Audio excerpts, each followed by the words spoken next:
Hello there, everybody. One of those moments where I don't know if I'm really live yet or not. And I know you hear me say that every single time. It's just because we just generally don't really know if I'm here or not.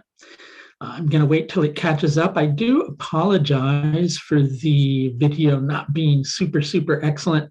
My internet speed's not that great. If you pardon me for just a moment, I'm going to share this with our friends on Facebook so that they know that I'm live on YouTube right now, which will make for very boring things to watch on YouTube because all you get to do is watch a guy type. But I promise you, it will only take a second or two for me to get this up so that people who are on Facebook can also join us here as well. We are going to share it in a few different places just to make sure that people get it and have something to connect with us through, and post it in all three things that I need to do. Okay, and we're almost done. Sorry to bore you. I think YouTube should set up a way that it does this automatically, but I've recognize that YouTube and Facebook don't really, aren't the best of buddies, really. So that's probably why that doesn't happen. Okay, and I'll post it in one more place. Okay, just so we can make sure that everybody finds us so that they can come and watch Astro Chat. And by the way, if you're wondering what this is all about, this is for you to ask astrology-related questions to me.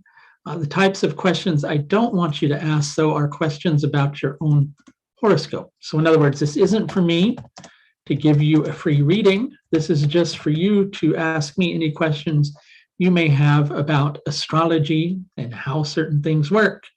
And I will endeavor my best to answer your question for you within this environment. Okay? Okay, Dank Crank, happy Diwali to you too. Now people are beginning to kind of file in here and there. Again, you can just post your astrology-related questions over in the chat section, and I'll see them there, and we'll reply to them as they appear.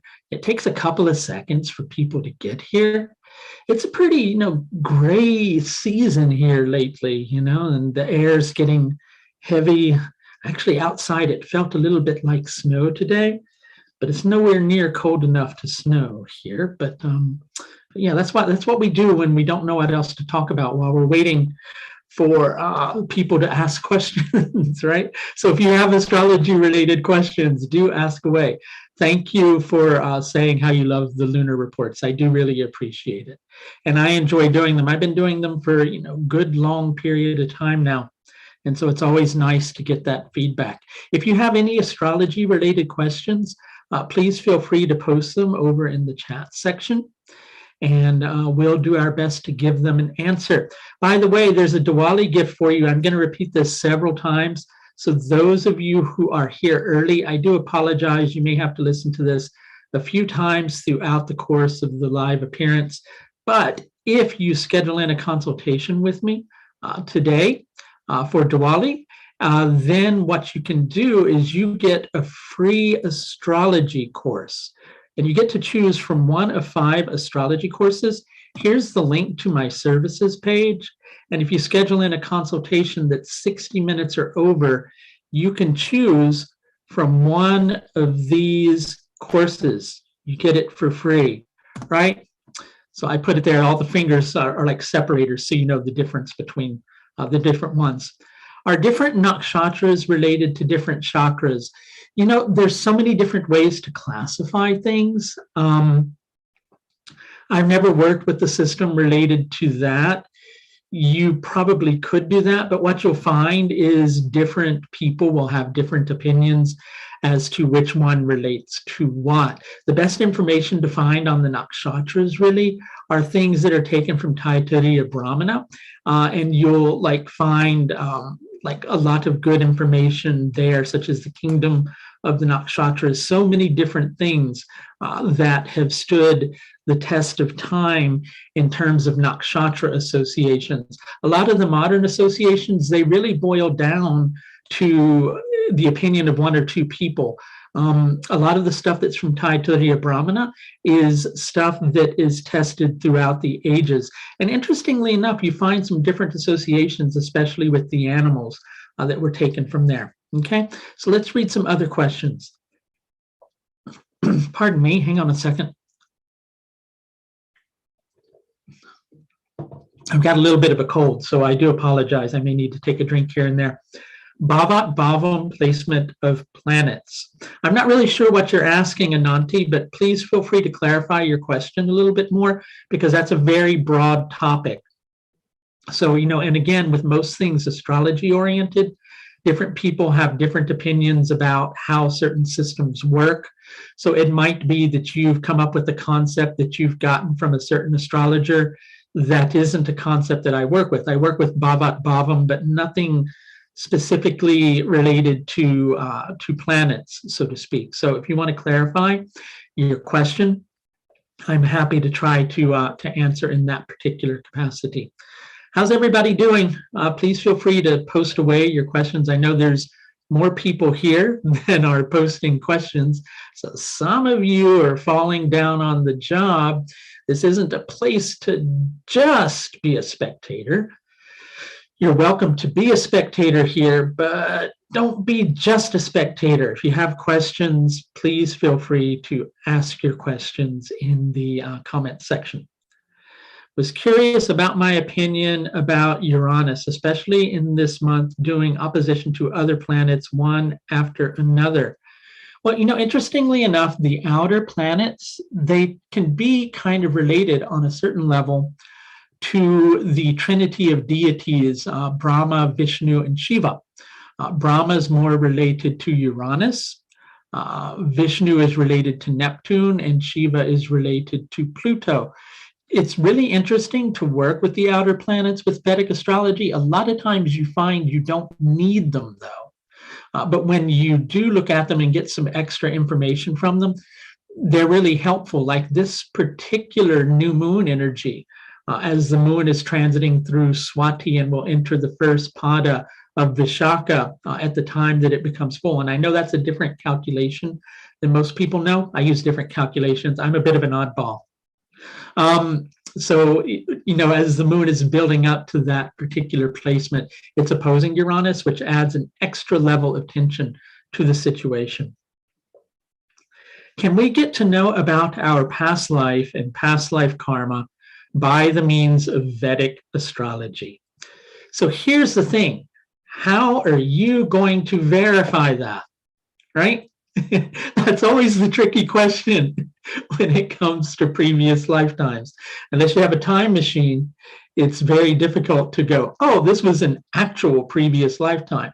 So in my opinion, yes, you can, right? But a lot of times when we're looking at the past life karma in the horoscope, we can't be certain that it is one specific lifetime. Quite often, it's a compendium of several lifetimes that are put together. I do something called the Karmic Analysis, which is part of my intensive consultations. It's also a part of all my consultation packages. And what that does is it takes a look at Rahu and Ketu, planets interacting with them, nakshatras, in both the D60 chart and the D1 chart.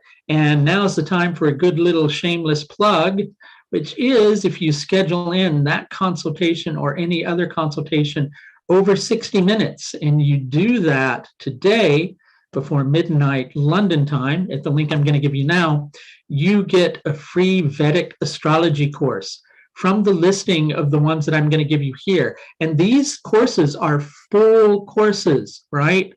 A couple of them are like 30 videos, really. So you're getting quite the gift through getting these. These are long courses. Most of these courses have classes that are 60 to 90 minutes long a piece, right? So in terms of answering your question, can you know about past life karma? Yes, you can, but it's hard to know which specific lifetime it is. On a certain level, it doesn't matter because we tend to view consciousness or time itself in terms of past, present, and future, when really the only moment we're ever experiencing is right now. And if we're experiencing the past, we're experiencing it right now. And if we're thinking about the future, we're doing that right now. So the moment that we're always dealing with is right now. But in the now, we can always look at another moment in time. Hope that makes sense. It's a bit confusing. But yeah, and I guess answering your question shortly, in my particular opinion, yes, you can look at past lives and past life karma through Vedic astrology. Okay.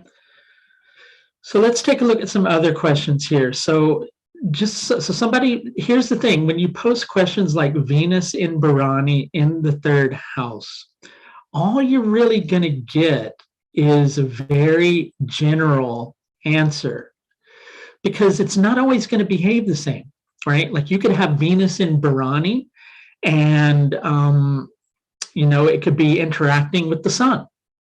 You could have Venus in Bharani and, it's not interacting with any planets. So it's going to be very different, really, dependent upon the situation. I'm never a big fan of giving answers to things like that, because all that's really going to come into being in relation to that is a vast generalization. So on a certain level, and I also have a hunch that when that happens, people are going, oh, I've got this placement, so I'll ask this question about it so I can get information on that, right?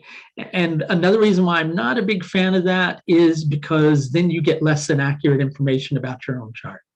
So I don't generally like to do that. Let's see if we have any other questions here. Okay, I'm going to skip over the shame question for now. It's a bit long-winded, really. So some ways to understand that is you might have the person who, I'll just touch on it briefly, Ketu and Mars shaming Venus, which would be really, sorry, you wrote it backwards like that. You would have Ketu and Mars shaming Venus. The person might have a lot of pent-up aggression that tends to make it so their relationships are very difficult for them, and they haven't had relationships that can function because they have a tendency to have temper-related issues by repressing anger, because Ketu will tend to suppress energy, and then that energy can build up and explode.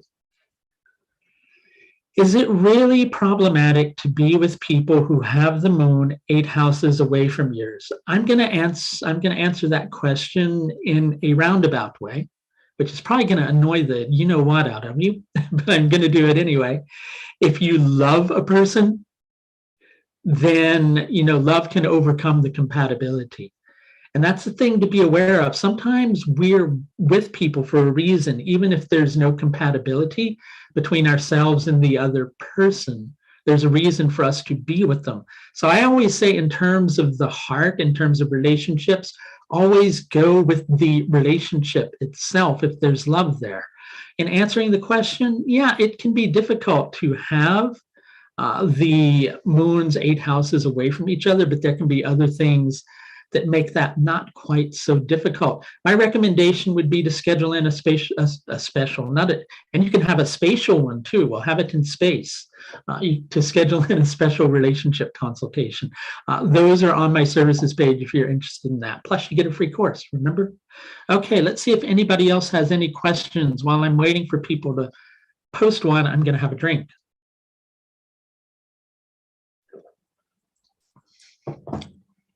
You'd never know that your astrologer has a little bit of a migraine today. But here I am anyway. So go ahead and ask away your questions. I know that there's a lot of lurkers here. I'm lurking. Right? So stop lurking, ask your questions. Okay?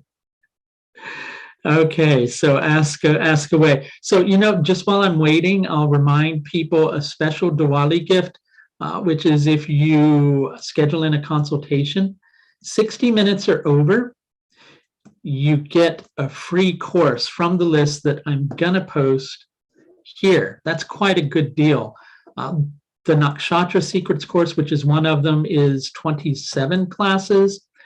The nodes through the Nakshatras is 29 classes, which covers Rahu and Ketu through all the opposing Nakshatras, Jaimini Level 1, which is 44 classes, Learn the Divisional Charts, Module 1, that one's about 19 videos, and Concrete Prediction with Vimshottari Dasa, which is about 17. So if you want a free course, you just have to schedule a consultation, 60 minutes or over. And for being here, I'll even give you one if you schedule in a half-hour consultation. But that's not going to anybody else except for people who see it here. And you have to email me and let me know that you saw it on YouTube. Okay, somebody's saying, let's see what we've got here. Okay, so I appreciate, Oscar, you asking that or speaking that not in the form of a question, because I generally don't answer questions about specific placements that people have, because I do astrology as a profession, number one, and like it'd be like, me kind of, fixing everybody's car for free. Really, on one level, and it's how I support my family. On another level, you're not going to get the most super accurate information just by information of having planets in a particular sign, because it can function in so many different ways. Like there can be so many different reasons why that's happening. I'm probably going to avoid the Dhanishta Ashtamamsha Dasha question as well. It's a bit convoluted and it seems like it's related to your own personal horoscope. So really one of the best ways to ask your questions here to get an answer is to ask things that are not specifically related to your own horoscope, or that aren't specific questions related to a planet placed in a certain house, placed in a certain nakshatra, etc. Because the thing is I can only give you generalizations about those things. It won't be extra precise, really. Okay. Let's see what else we've got here in terms of questions. Paravartana Yogas. Paravartana Yogas can be very powerful dependent upon the yoga. A lot of times people don't really qualify yogas properly. They tend to only do it by looking at the dignity of the planets, which is not really a super accurate way to do it. There's a really wonderful way to qualify the results of planetary yogas, and that involves looking at Ishta and Kashta Phala, Shubha and Ashubha Phala, and Digbala, and working with those three, a combined score based upon those, you can get an idea of the most powerful planets versus the weakest planets when it comes down to planetary yogas. And so if you've ever seen a yoga in your chart and you're wondering why it's not bearing fruits for you, quite often that's the reason why. How did I get into Vedic astrology? I got into Vedic astrology because I had lived with an astrologer who was not a Vedic astrologer previously, and I was, into astrology before I met them.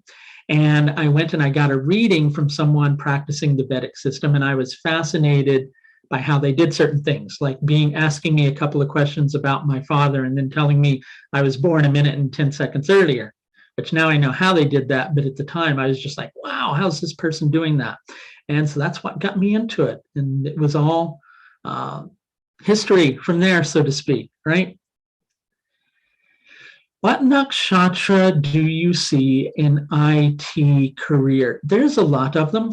Ardra can be one. Kritika can be one, right? So there's a few different ones. Sometimes you see it with Dhanishta and Shatabisha as well.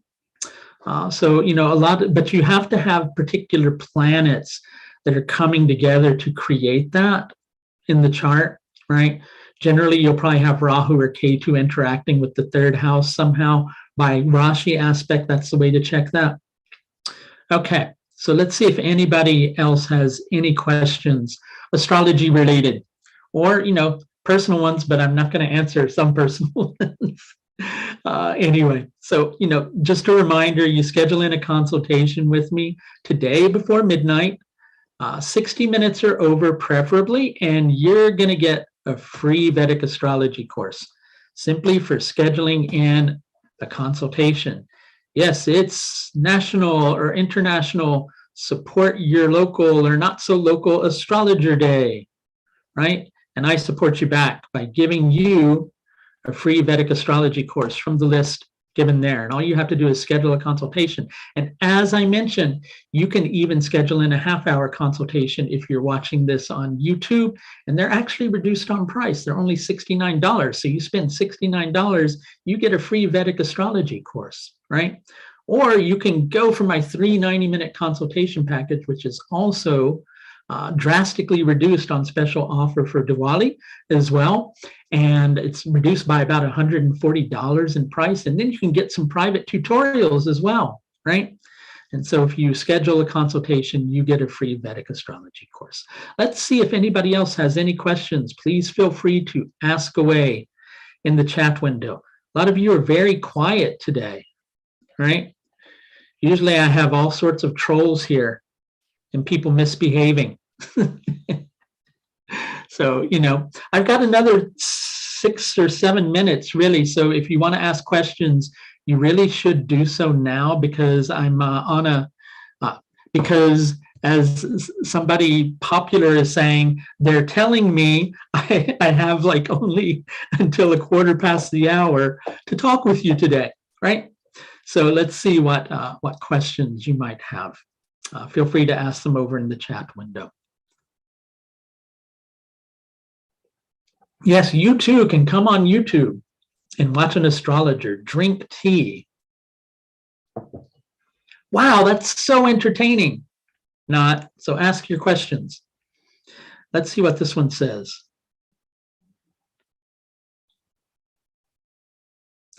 When usually can we see the result of the new moon? Asking it because in your new moon report this time you said we don't have months or years, but have a little time to wait. That's not based necessarily upon the a degree of the moon in terms of like, you know, how many degrees or when that will come to fruition in the future. It's based more on the interaction between the nakshatras, which kind of put the information together with the planet's interactions with Saturn this time around, is also part of the equation, which is saying you need to wait and you also have time to wait. Saturn rules time. So a lot of times it's not specifically me looking forward like a few weeks. It was in this particular instance. It's hard to tell you precisely the time because it's going to depend upon each individual's horoscope. More than likely around eclipse time, there'll be some changes or and where you're not really in a position where you're able to wait. Okay. Antardasha transit should be seen or not. Okay, so any planet that is being activated by a dasha or antardasha or pratyantardasha or sukshmadasha or pranadasha that's also a transiting planet is going to be, you know, a very activating planet, in my opinion. But a lot of it boils down to needing to learn how to judge productive planets and non-productive planets, which a lot of people don't really get into. You see, a lot of people tend to focus only on planetary dignity, and it doesn't really give you a full picture, right? So you need to use things like Baladi Avastas and Jagradati Avastas in order to, in order to really get that information. And then in terms of the transits themselves, you're going to want to look at Ashtaka Varga as well. Okay. Let's see what else we've got. Hey, don't come on to my channel and call out other astrologers, right? If you're going to do that, it's just going to get removed. I don't appreciate that, okay? So don't do that. Thank you. Okay, let's see what we've got. What part of a chart to activate to earn in dollars? I mean, I want to earn in high value currencies, multiple small income. Weird question. All right, let me kind of explain how astrology works in that particular regard. I remember one time I had a client who came to me and they said, I want you to give me a gemstone to make me a millionaire. First of all, if I could do that, I'd probably be super rich, okay? So if millionaire isn't indicated in your chart, no gemstone is going to make you a millionaire. And if millionaire is indicated in your chart, you don't really need a gemstone. And I know you're not saying gemstones, but in terms of activating planets in order to earn money, you can activate planets and help planets in order to make things a little bit better.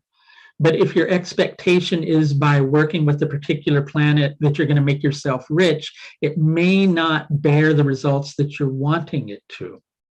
Okay, so, and a lot of times you're having to pay special attention to how you're doing that too, right? Like if you have a weak Mars, gemstones won't work. If you have a weak Jupiter, mantra won't work, right? So you have to really pay attention to those things. So in short, sure, your second house, your fourth house especially, believe it or not, fourth house is the house of fortune, okay? When you change the location, does it really change the outcome of your natal chart? Not really like that, in my opinion. I find that that's a really sloppy way of doing relocation astrology, even though I used to do it that way myself. I do a really wonderful, in my opinion, because I've tested it. I'm not kind of, patting myself on the back too much. I do a really wonderful relocation system that's based on something called declination of the planets. It's pretty much the same thing that the astrocartography thing is doing, only without having the software do it for you.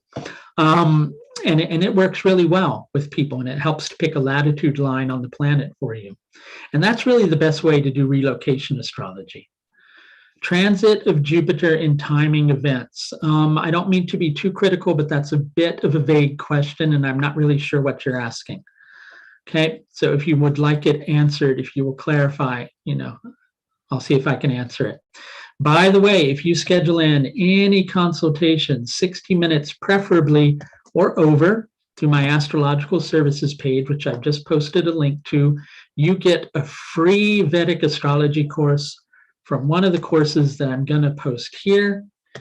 And in addition to that, I'll even give it to you if you're watching me on YouTube for scheduling in a half-hour consultation. I have lots of consultations on special offers, so chances are you can schedule a consultation at a reduced rate and get a free Vedic astrology course as part of my Diwali gift from me to you. Okay.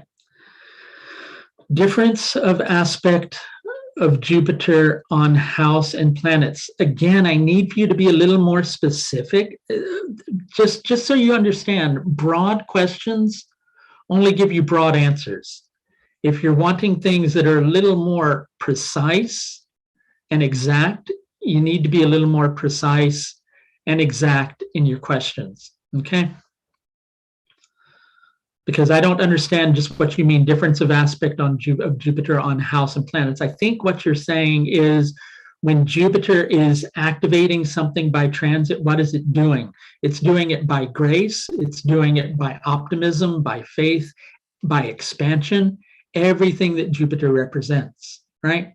But you have to take it in reference or connection with the sign that Jupiter's transiting. So a debilitated Jupiter would do it differently, right? Okay, so we've got like 2 more minutes. I can probably take one last question here because I need to finish up by 1:15, right? Because they are telling me I have to do so. Sorry, I can't resist it. Okay, so feel free to ask your questions, and I'll do my best to answer if there's any last-minute questions. Okay, I'm not seeing any there. So what I'm going to do is I'm going to post my link one last time for you. Schedule a consultation 60 minutes or over, preferably, at the link I'm posting here, and you get a free consultation. I'm sorry, of course you get a free consultation because you will have paid for it. Duh, I meant a free course. I can't chew gum and walk at the same time. I know you don't see me chewing gum, but I think you know what I mean. You get one of the courses if you schedule in. Success in foreign land indications. Well, first of all, you have to check your Chakra Tamsha chart. You have to check your Hora chart. You can check your Rashi chart too. It would have something to do with the 4th and the 7th lords being strong, perhaps one of them having a connection to the 11th house somewhat. Okay, you can keep your eyes on my channel for the upcoming eclipses. I'm going to do something about that very soon. For the time being, if you want to schedule in a consultation with me, again, I have put that, somebody's asking another question. Okay, I'm not going to answer natal chart related questions. Okay, I don't want to do that, right? Because it's just giving you generalizations. So that's why I don't like doing it. But you can schedule in through my services page, which again I'll post one last link here. You get one of the free courses I'm posting now. When you schedule in, you can even schedule a half-hour consultation from watching me on YouTube, and you also get one of those courses for free. And you just have to email me and tell me which course you want. Okay, talk to everybody soon. Until the next time, please do take the very best care of yourself. Bye now.